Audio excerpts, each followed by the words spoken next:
ayat.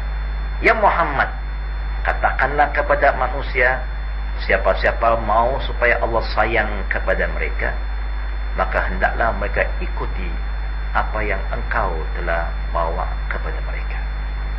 Berdasarkan ayat yang telah kami terangkan tadi, jelaslah wajibnya atas setiap umat Islam yang beragama dengan mengikut Quran dan Sunnah.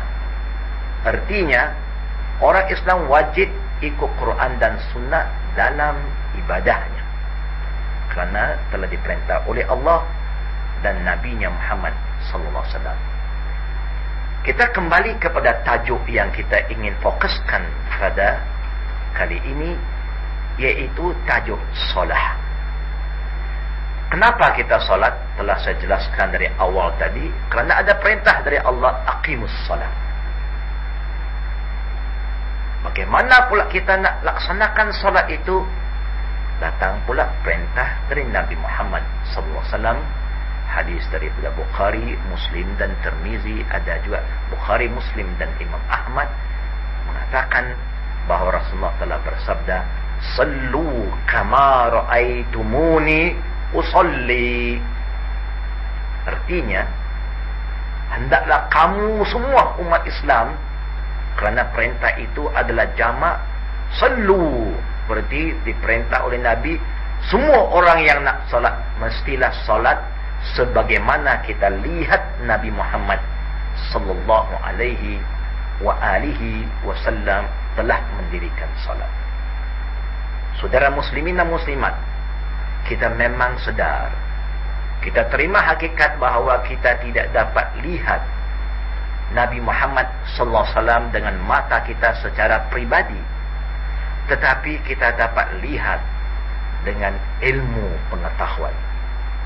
Di dalam kitab-kitab hadis, dalam Sahih Bukhari, Sahih Muslim dan lain-lainnya, telah menghurai satu persatu secara terperinci tentang gerakan Nabi Muhammad SAW dalam salat dan juga bacaannya.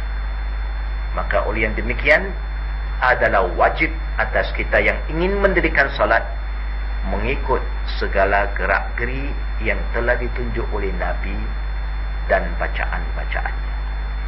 Dengan itu, kami ingin menunjukkan, kami ingin menyampaikan cara ibadat yang telah dikerjakan oleh Nabi secara praktikal, sekaligus dengan bacaan-bacaan yang telah dibaca oleh Nabi Muhammad sallallahu alaihi wa alihi wasallam.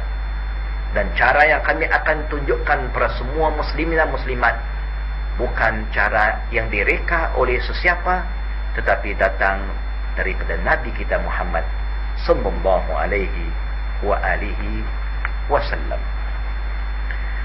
Para jemaah, para hadirin dan hadirat yang kami muliakan, pentingnya kita mengikut sunnah Nabi dalam mengerjakan solat ini ialah kerana sunnah ini merupai arahan dari Nabi, maka hukumnya bukan sunat seperti mana pada orang awam faham bahawa yang dikatakan sunnah itu sunat, tetapi ada sunnah yang hukumnya wajib kalau sunnah Nabi itu diperintah oleh Nabi.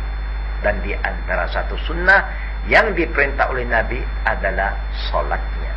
Sebagaimana telah yang kami baca dari awal tadi, Rasulullah telah bersabda, "Sallu kama ra'aitumuni usalli."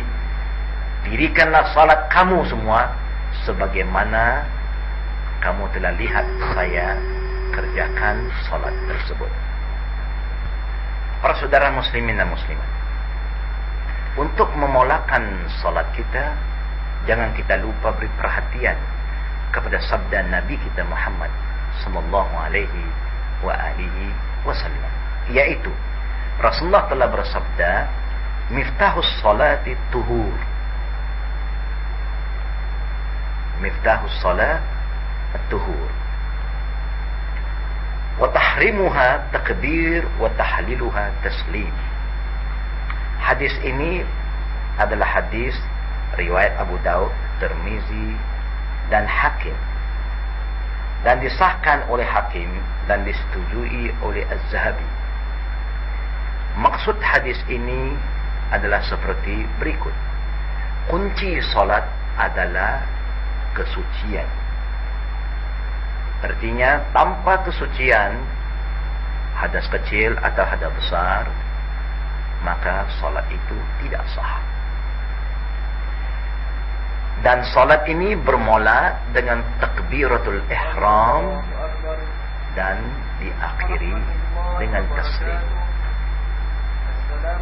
Maksud yang ringkas, yang dinamakan solat yang diwajibkan mesti ada kesucian dan kebersihan dari hadas kecil dan besar, ialah solat yang bermula dengan takbiratul ihram dan diakhiri dengan taslim, yaitu assalamualaikum.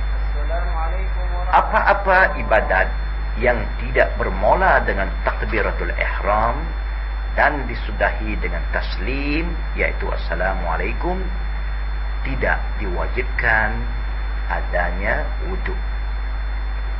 Itu maksud hadis.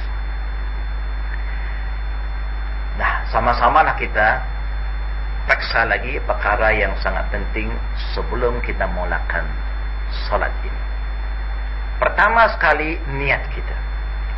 Memang Rasulullah SAW telah bersabda, innamal a'malu bin niat. Semua amalan itu mesti bersama dengan niatnya. Memang kita semua sadar bahawa tidak ada satu manusia yang hidup di dunia ini membuat sesuatu pekerjaan tanpa ada niat, kecuali imma dia anak-anak atau orang gila. Tetapi timbulnya suatu persoalan, di mana letaknya niat. Menurut contoh dari Nabi kita Muhammad sallallahu alaihi wasallam dan para sahabat radhiyallahu anhum hatta a'imma arba'ah, kesemuanya setuju niat bukan lafaz. Niat mahali tempatnya adalah di hati kita.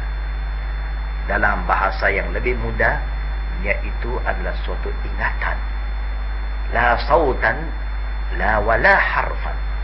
Artinya niat itu tidak ada huruf dan tidak ada suara. Dia lintasan hati. Maka sekarang kita sedar, bila kita nak dirikan solat, mesti sudah ada niat. Maka bila sudah cukup, kita sudah habis wuduk kita, sudah sempurna wuduk kita, sekarang kita berdiri dan kita menghadap kiblat. Berdiri menghadap kiblat itu adalah perintah daripada Allah dan Nabi kita Muhammad sallallahu alaihi wasallam. Artinya tidak sah seseorang Islam mendirikan solat dengan sengaja tidak mau menghadap ke arah kiblat. Para muslimin dan muslimat, selepas kita sudah menghadap ke kiblat, barulah kita sebut takbir. Kita nak mula sekarang. Kita sudah nak bermula untuk mendirikan salat. Lihat apa yang dipersembahkan oleh anak kita. Dia akan mula dengan takbiratul ihram dengan sebutan Allahu Akbar. Apabila dia sebut Allahu Akbar, mulalah pada ketika itu matanya hanya pandang tempat sujud, tidak pandang ke tempat lain, kerana itu dilarang oleh Nabi. Nabi perintah supaya setiap orang yang ingin dirikan salat, bila mulai takbiratul ihram, maka dia akan tumpukan perhatiannya di tempat sujud. Dan Nabi tak suruh kita pejamkan mata kita.